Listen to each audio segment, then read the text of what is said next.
Hello, magandang araw po sa inyong lahat. So today, ang ating pag-aaralan ay hango sa totoong istorya. As you already know, or some of you, nawala po isa sa mga aso ng ating kapatiran na ang pangalan ay Primo.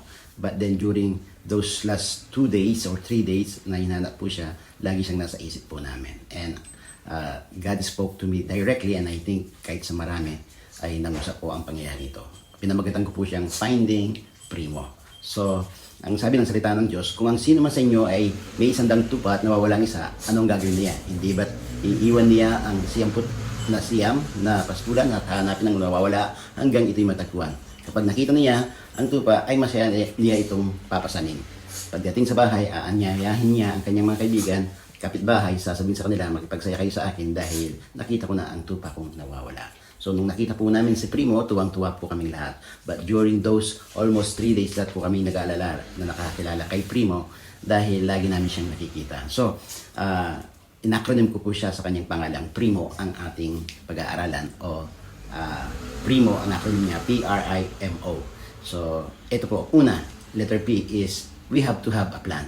At kailangan ma-execute ang plan na yon kasi bibigyan tayo ng direction nun. Kailangan alam natin what to do, where, how, when, what ng mga tanong na yan upang magkaroon po tayo ng precise na plano. The plan is to look for the lost. The plan is to find the lost and find Primo at all costs. So, ang kagandahan po na po, naging parte po ang marami. So, we have to be part of the plan. Ang sabi ng salita ng Diyos sa Luke 19:10, ito po yung plano, for the Son of Man came to seek and to save the lost. Yun po yung ginawa po natin, karamihan sa mga kapatiran dito sa Empoli, na hinanap at iniligtas si Primo. Thank God at nakita po siya. You see, if we had felt the same passion, the same fire sa puso po natin, pag-aalala sa paghahanap sa nawawalang aso, how much more hindi po tayo magkaroon ng ganong klase ng feelings. Ano po, hindi po nahiya ang marami sa atin na sumisigaw na tawagin ang pangalang Primo. Hindi po nahiya na kahit hating gabi nasa mga daan pa dahil doon sa pagmamahal na meron po tayo doon sa creation na yon. How much more yung mga kaluluwang nawawala. And I think that will speak louder sa ating mga kaluluwa.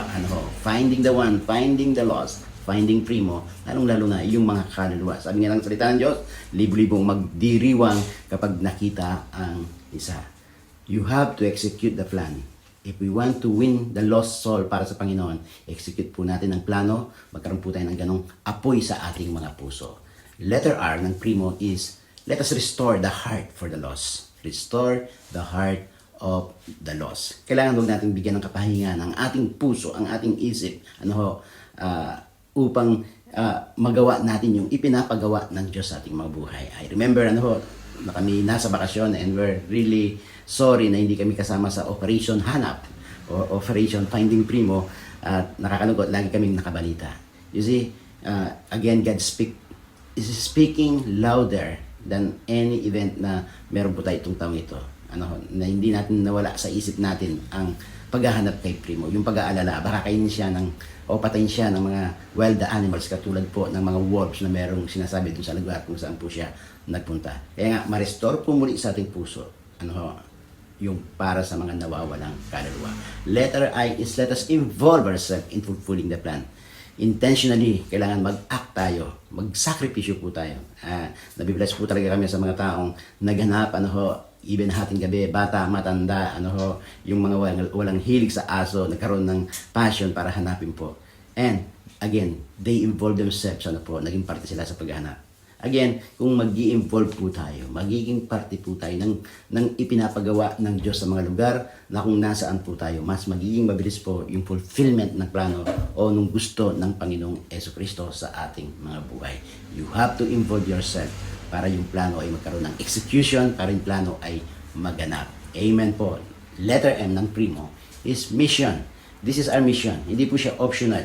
Ito na po yung calling nating mga Kristiyano. Bata, matanda, this is our mission is to find the lost, at dalhin natin muli sila sa Panginoon. Ito po yung naka-align sa Great Commission ng Panginoon sa ating buhay.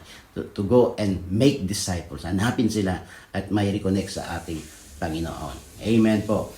And letter O, last but not the least, obsessed tayong lahat na makita si Primo. So magkaroon po tayo ng obsession. Ito ay kasama sa pagtulog natin, sa isip po natin, sa puso po natin, pagtayo po natin, paghiga po natin, laging nandun yung kaisipan, kailangan kong hanapin, kailangan ko silang mailigtas, kailangan kong ipagamit, kailangan kong mag-involve, kailangan kong alam ang plano kung anong gagawin. Amen po. Let us be obsessed sa isang layunin na mahanap ang mga kaluluwa. And most of us, obsessed po tayo na mahanap si Primo. Hallelujah. Can you just imagine yung sayang naramdaman po ng bawat isa, nakahinga po tayo lahat ng maluwag, nung nalaman nating na-rescue, na-restore, na-save na si Primo. Amen. Huwag po tayong titigil hanggat hindi matagpuan. Hindi hinto hanggang maibalik. Dahil ang nawawala ay mahalaga po sa ating Diyos. Amen. Hallelujah. So, again, let us have plan. Restore the heart for the lost soul. Involve yourself sa action. And then, let us be intentional sa mission natin, sa purpose natin. And let us be obsessed.